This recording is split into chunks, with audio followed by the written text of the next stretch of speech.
వాళ్ళు పెరుగక మొర్ర పెట్టగలిగితే, ఆగక ప్రార్థన చేయగలిగితే, దాటిపోతున్న దేవుని కొరకు అంగలార్పు చేయగలిగితే,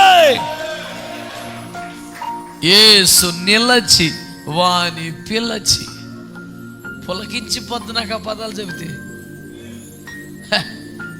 మరణం ఆపలేకపోయిందండి ఆయన్ని, పాతాళం ఆపలేకపోయింది. ఇవుడి తరం కదా ఆపడం.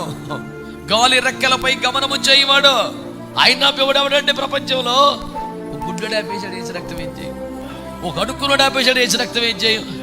మరణానికి దమ్ముందా, సమాధికి దమ్ముందా, పాతాళానికి దమ్ముందా, బండరాయికి దమ్ముందా, పిలాతు పెట్టిన సంఖ్యలకి దమ్ముందా, పెట్టిన పెట్టాలనికి దమ్ముందా?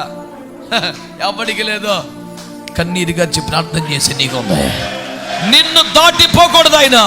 నీ మధ్యలో ఉన్నాడా లేదా, దిగి వచ్చాడా లేదా, సంచరిస్తున్నాడా లేదా, నీ గుండెల్లోకి చూస్తున్నాడా లేదా, నీ భయము తెలీదా, నీ దుఃఖము తెలీదా, నీ వేదన తెలీదా? ప్రేమ కలిగిన దేవుడు నిన్ను దాటిపోతాడా? నీ మౌనమే నీకు నష్టం చేస్తుంది. నువ్వు నోరు తెరవకి నీ బతుకిలా తగలబడింది. నువ్వు అడగకే పొందుకోవట్లేదురా బాబు అని యాకోబు అపోస్తలుడు గోలబెట్టి చెప్పాడు. నువ్వు అడిగితే ఇవ్వనా నేను? నువ్వెందుకో సైలెంట్ అయిపోయావు.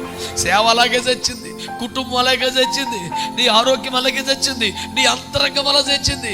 అయినా నీకెందుకో దుఃఖం రాట్లా, నీకెందుకో నోరు పెరగట్లా. ఇన్ని సంవత్సరాలను ఒక మంచి అభిషేకం పొందలా, ఒక వరాన్ని పొందలా, ఒక కృప పొందలా, ఒక సాక్ష్యం పొందలా. ఎట్ట పడుకుంటున్నావయ్యా? దాటిపోతున్నాడు రా బాబు. ఏడో